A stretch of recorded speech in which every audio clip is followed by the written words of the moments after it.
Yo, I'm VP, welcome to VP Speaks, and today we're talking about WWDC 2019. Before we dive into my top 5 takeaways from the Worldwide Developers Conference keynote, I want to tell you a little bit about myself. My name is Vincent Powell, and I love talking about creativity, leadership, and technology. I immerse myself in those worlds, and I love sharing that with the people I love, and I've decided to start sharing it with you. So if you would do me a favor, hit that subscribe button and stay tuned for everything that's coming down the pipeline. Let's jump right in to Apple's Worldwide Developers Conference keynote 2019, my top 5 takeaways from Tim Cook and the team. Let's go. I know some of you clicked this saying, what in the world is WWDC? Don't worry, I got you.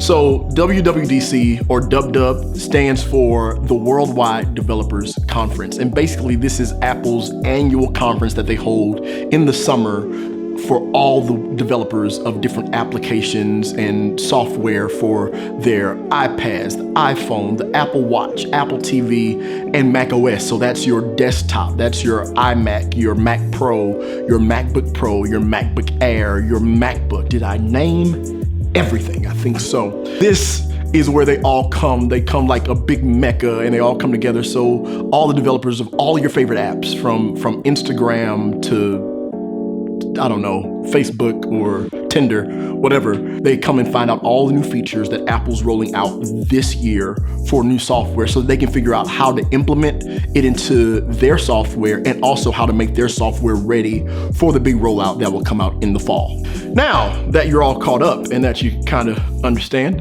or that you really do understand, let's go. Number 5. So one of my favorite announcements at WWDC is always iOS announcements, and that's basically what you use on your iPhone, those of you that are iPhone users, or even your iPod Touch. Who still has an iPod Touch? My favorite announcement about iOS was dark mode, finally coming to the iPhone. All you Android haters, hold your comments. We know you've had it. Basically, the iPhone has entered into the dark side. I don't know about you, but I love using every app that has a dark option. I love it. I love, because I like to use my phone at night. I like to use my phone in low light, and I love like my text in white and the background in black. It just makes my eyes feel easier as I look at endless threads on Reddit, you know. Shout out to Endless Thread, dope podcast. Dark mode is going to come in and is going to basically revolutionize the way that your apps look, and you're able to set it to go dark at a certain time of day, or you can just toggle it on and off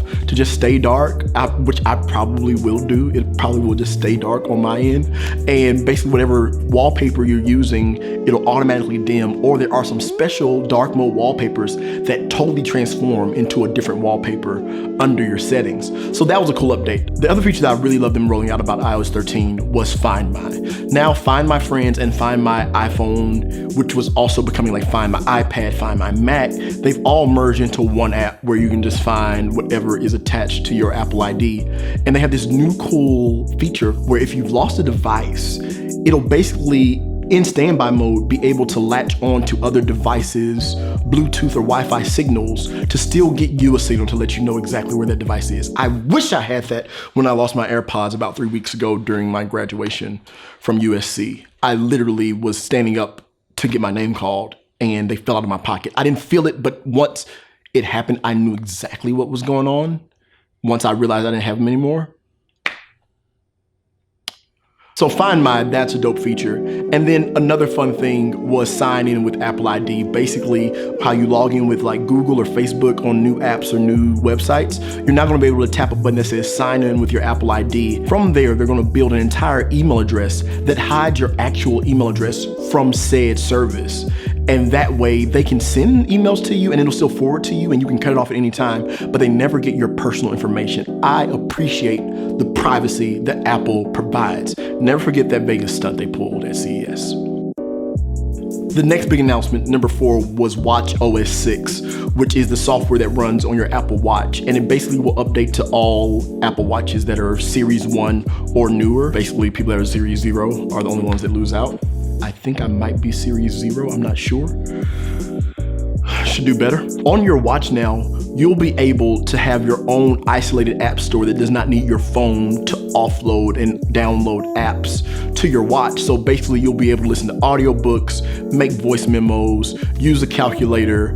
You'll be able to listen to sports broadcasts and all sorts of things and download apps directly to your watch that you can use independent of your phone. I think that's a cool update. Number 3 though, for me, was macOS Catalina. Your brother wants a shot at the Catalina wine mixer. I'm ready, I'm walking tall. There were so many features that they unloaded with that announcement that I'm trying to process the biggest. And I think what jumps out to me in my mind is iTunes is dead. Now iTunes is split into 3 separate apps, which I'm grateful for because on your phone and on your iPad, it's been 3 different apps for a while: music, podcasts, and Apple TV. And as someone that lives in the Apple ecosystem, I love being able to sync my phone with my computer, with my Apple TV, all in the cloud. And I love being able to stop a podcast on my phone and pick it up on my computer or on my Apple TV without hesitation. And now it's about to become a whole lot easier now that iTunes is gone. And plus, when you plug your phone into your computer now, it doesn't take over your computer anymore. Now it'll just be in the sidebar letting you know that it's there and available to sync. So I can't wait to see what that looks like as well. Number 2 for me was a game changer, and it was the one that I started texting a bunch of my friends on when they announced it. It's ipadOS. The fact that iPad and iPhone are now divorced, and now iPhone is iOS by itself and iPad has its own operating system is amazing. Now with the iPad, you can lock widgets onto your front page. You can plug USB sticks into your Lightning port.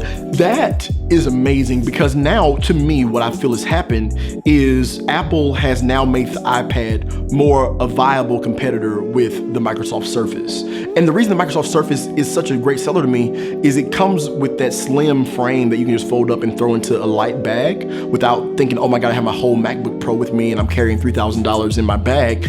It's this device that you're used to using. It has this high ubiquity. And now you're able, like me, if you're anything like me and you're a filmmaker or a photographer, you're on a set, you're on a shoot, you don't have to whip out your huge MacBook Pro. You have your iPad and your camera or your iPad and a hard drive, and you're offloading stuff from your hard drive to your iPad into the cloud without pulling your Mac out. This is mind-blowing. This, Apple, is what we've been waiting for. And I've also seen that using accessibility, you can even use a mouse now. Now the iPad is indeed a laptop replacement. We're steps closer. They still got a way to go, but now we're a step closer. Now I'm like, you know what? I can just get rid of my MacBook Pro, grab me an iPad Pro, and then I can grab my number 1 announcement from WWDC 2019, which is the freaking Mac Pro. It's back. Call it the cheese grater updated if you want. It's back. It's bold, and it's like, I literally had to repent because I feel like I was cheating on my wife when I had feelings in my heart about it. Because I mean, up to 1.5 terabytes of RAM, all these expendable slots, ports for days, USB ports, headphone jacks, even Ethernet ports. Like, Apple listened to us. They listened to the professional consumer that they serve, and they finally did away with the trash can, which they knew a couple of years ago that was wrong.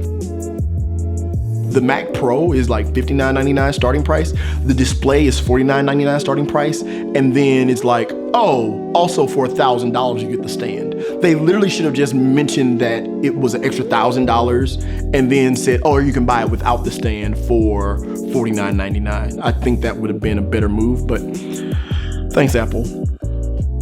Anyway, didn't want to hold you too long. Those are my top 5 takeaways from Apple's WWDC. As I said before, like, subscribe, share this video, comment down in the bottom what you loved about it, what you hated about it at WWDC. And then also, what are you interested in hearing me talk about? I have some ideas of how I'm going to approach creativity, leadership, and technology. But let me know what you want to see me dive into. Do you want to dive into editing? Do you want to dive into screenwriting? Do you want to dive into how to lead teams? Do you want to dive into entrepreneurship? Let me know down in the comments and we'll go from there.